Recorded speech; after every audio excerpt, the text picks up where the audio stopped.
What if the difference between a coffee that stores fat and a coffee that burns it is one spoonful?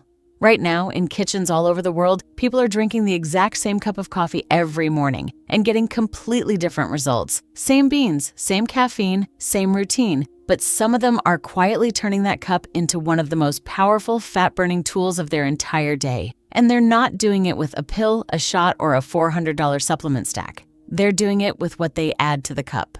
By the end of this video, you're going to know exactly what those additions are, how much to use, and how to stack them for the biggest effect, starting with a simple upgrade almost everyone already owns and building all the way up to the one I personally use in my own coffee every single morning. If this is your first time here, this channel exists for one reason: to help you build a life that starts with God, not with panic. So before we go further, subscribe to our channel and turn on notifications because tomorrow morning you're going to want this again. Let's get into it. I want you to picture someone you probably know. Maybe it's you. They wake up tired. They make coffee out of habit, not joy. They add sugar or a flavored creamer because black coffee just doesn't do it for them. And by 10 a.m., they're crashing, reaching for something sweet, wondering why they're just not a morning person. Here's the thing nobody told them. That crash isn't a personality trait. It's biology. And it's fixable, starting with the very first thing that touches their lips each day. So let's talk about how to fix it, one upgrade at a time. The science foundation. Coffee on its own already nudges your body toward burning fat. Caffeine stimulates the release of fatty acids from your fat cells, so they're available to be used as fuel. That's real, and it's backed by decades of research. But caffeine alone only gets you so far. What actually determines whether your body uses that released fat, or just lets it float back into storage, comes down to one thing: insulin. Every time insulin is high, fat burning takes a back seat. Your body burns sugar first, fat second. So the real secret to a fat-burning cup of coffee isn't just the caffeine. It's what you add to keep insulin low and metabolism high. That's what today is all about. 6 upgrades, each one stronger than the last. And yes, you can combine them. Level number 1, cinnamon. Let's start with something that used to be worth more than gold. I'm serious. For centuries, entire trade routes were built around this spice. Wars were fought over it. Today, it sits in the back of your cabinet collecting dust. It's cinnamon, and it deserves a promotion. Here's why it matters for fat loss. When you eat carbs, toast, cereal, oatmeal, the usual breakfast suspects, your blood sugar rises and your body releases insulin to clear it out. While insulin is up, fat burning slows down. Cinnamon helps your cells respond to insulin more efficiently, so your body can manage the same amount of sugar with less insulin, which means fat burning can kick back in sooner. Some research has even looked at cinnamon's effects on blood sugar control alongside common diabetes medications, not as a replacement for anyone's prescription, but as a sign of just how metabolically active a boring kitchen spice can be. If you're on any medication for blood sugar, always talk to your doctor before making changes. This is a complement to good habits, not a substitute for medical care. How to use it? Aim for about 1 teaspoon a day, split across cups if you drink more than 1. Look for Ceylon cinnamon, sometimes called true cinnamon, over the more common cassia variety, since cassia contains higher levels of a compound called coumarin that isn't ideal in large daily doses. Stir it right into the grounds before brewing so it spreads through the whole pot instead of clumping at the bottom of your cup. And here's the bonus. Cinnamon makes coffee taste naturally sweeter. That's often all it takes to finally ditch the sugar packet for good. That's level 1. Your coffee just went from fat storing to fat friendly. But we're just getting started. Level number 2, ginger. Now let's go back 5,000 years to ancient healing traditions that called this root the universal medicine. Modern science is finally catching up to what they already knew.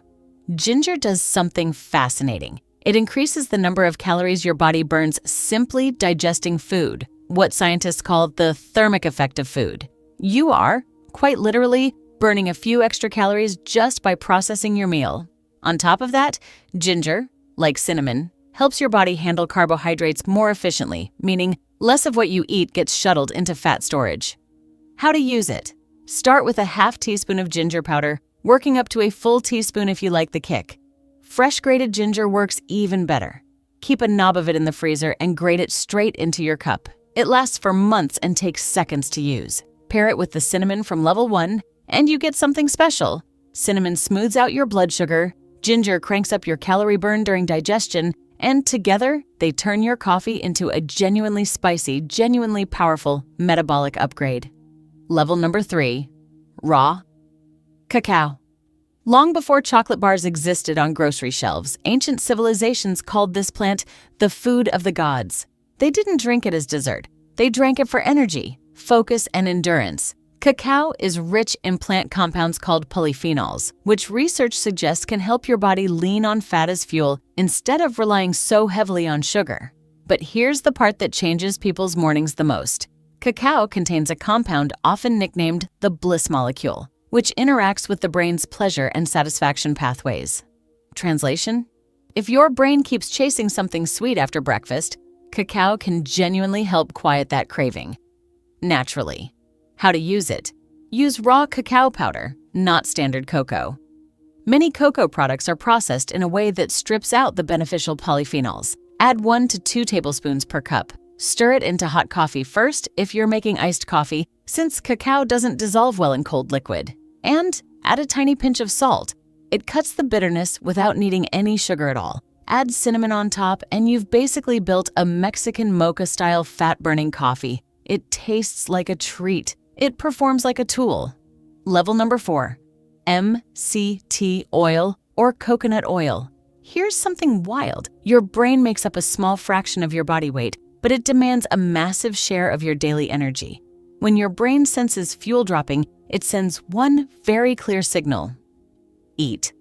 For most people, that shows up as a mid-morning crash and a craving for something fast and sugary. This is where MCT oil, or plain coconut oil, which contains those same medium-chain triglycerides, becomes a game changer. Unlike most fats, MCTs are absorbed quickly and converted in the liver into ketones, a clean fuel source your brain can run on instead of sugar.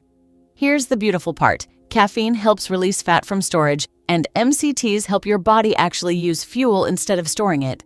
Together, they work like a 1-2 punch. How to use it? Start with just a teaspoon.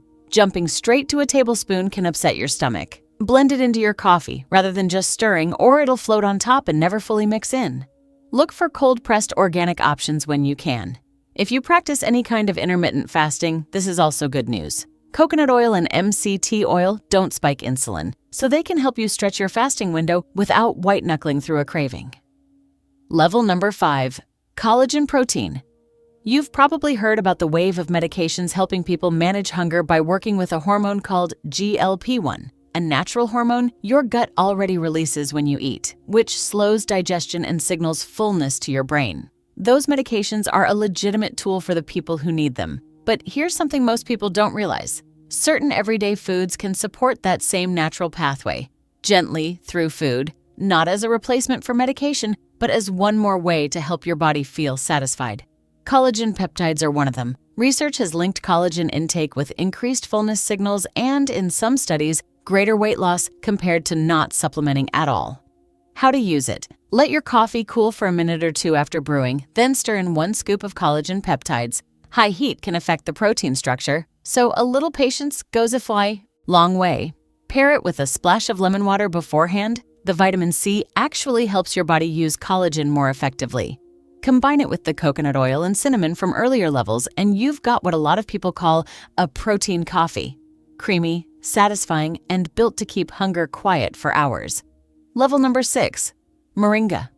And now, the final upgrade, a plant nutrition researchers have nicknamed the miracle tree. Its leaves contain dozens of different nutrients and dozens of antioxidant compounds, which is part of why researchers started studying its effects on metabolism in the first place. In clinical research, moringa has been linked to compounds called isothiocyanates, which appear to work on fat metabolism from multiple angles at once, helping regulate how much sugar your liver releases between meals, supporting the breakdown of stored fat, and potentially slowing the formation of new fat cells. How to use it? Most research points to around 1 gram a day, roughly a half to a full teaspoon of moringa leaf powder, not root or bark. Look for organic lab-tested products. Fair warning, straight moringa can taste grassy, so it pairs best blended with cacao or collagen rather than used alone. This is genuinely what's in my cup most mornings. Collagen, coconut oil, coffee, a touch of moringa, and cinnamon on top. It took some trial and error to get a version that didn't taste like a lawn clipping, but once I did, it became one of my favorite habits of the entire day. The bigger truth. Here's what I really want you to take from this video. None of these are magic. There is no single spoonful that melts fat off your body overnight. What they are is a collection of small science-backed nudges, the kind that stack together every single morning quietly compound into something powerful over weeks and months. That's how real lasting change actually works. Not through some dramatic overnight transformation, but through one small decision, repeated until it becomes who you are. Your coffee cup can either work against your metabolism or with it. The choice, every single morning, is yours. And here's the honest truth. What you eat with that coffee matters just as much. You can upgrade your cup perfectly and still undo it with the wrong breakfast. That's exactly what I'm breaking down in my next video. The breakfast foods that either keep that fat-burning switch turned on or shut it off within minutes of your first bite. If this video gave you even one idea you're excited to try tomorrow morning, that's a win. And I'd love to hear which upgrade you're starting with. Drop it in the comments. If you found this helpful, hit like, subscribe for more real science-backed health content, and share this with the one person in your life who still drinks their coffee with 3 sugars and a prayer. Your mornings can work for you. Let's build that habit together, 1 cup at a time. See you in the next video.